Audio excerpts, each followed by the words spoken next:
रजीम बिस्मिल्लाहिर्रहमानिर्रहीम अस्सलाम वालेकुम वरहमतुल्लाहि वबरकातुहू। आज हम देखते हैं कि हकीकत बीर व तक़वा यानी नेकी और तक़वा का असल मेयार क्या है, जो कुरान शरीफ में अल्लाह ताला ने हमें बताया। आयत बीर यानी नेकी की आयत सूरह अल-बक़रा आयत नंबर 177 की रोशनी में हम देखते हैं।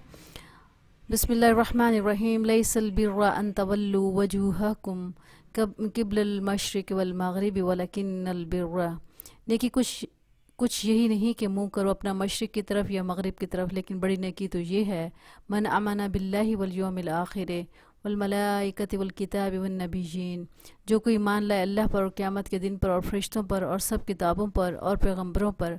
व आतल माल अला हुब्बिही ज़विल क़ुरबा वल यतामा वल मसाकीन व इब्नस सबील, और दे माल इसकी मोहब्बत पर रिश्तेदारों को और यतीमों को और मोहताजों को और मुसाफिरों को। वसाइलीन व फिर रिक़ाब वक़ामिस सलात व आतज़ ज़कात वल मुफ़ून बिअहदिहिम इज़ा अहदू वस्साबिरीन फ़िल बअसाइ वद्दर्राइ व हीनल बास उलाइकल्लज़ीना सदक़ू व उलाइका हुमुल मुत्तक़ून, और मांगने वालों को और गर्दनें छुड़ाने में और कायम रखे नमाज और दिया करें ज़कात, और पूरा करने वाले अपने इकरार को जब अहद करें, और सब्र करने वाले सख्ती में और तकलीफ़ में और लड़ाई के वक़्त। यही लोग हैं सच्चे और यही हैं परहेज़गार।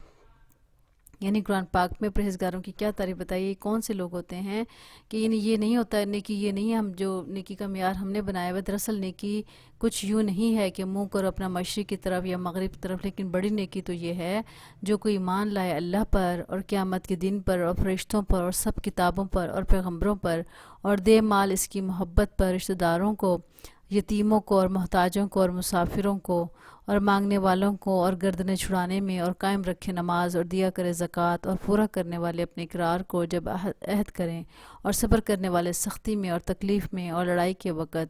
यही लोग हैं सच्चे और यही हैं परहेज़गार। यानी परहेज़गार की कुरान पाक में अल्लाह ताला ने ये तारीफ़ बताई है, जिन लोगों में ये सिफ़ात पाई जाएंगी वो परहेज़गार कहलाएंगे। तो देखने की बात यह है कि हमने नोट करना है कि क्या हम इस नेकी के मेयार पे पूरे उतर रहे हैं, क्या इस पर हम अमल कर रहे हैं, क्या हम इस तरह से अपनी ज़िंदगी को गुजार रहे हैं। तो देखना यह है कि हमारा ईमान का लेवल क्या है। तो इस आयत को देखना चाहिए और इसके मुताबिक हमें अमल करना चाहिए। हमें अल्लाह ताला कुरान और सुन्नत की रोशनी में अपनी ज़िंदगी को संवारने की तौफ़ीक़ और सआदत नसीब फरमाए और पक्का सच्चा मुसलमान बनाए। आमीन या रब्बल आलमीन। अस्सलामु अलैकुम व रहमतुल्लाहि व बरकातुहू।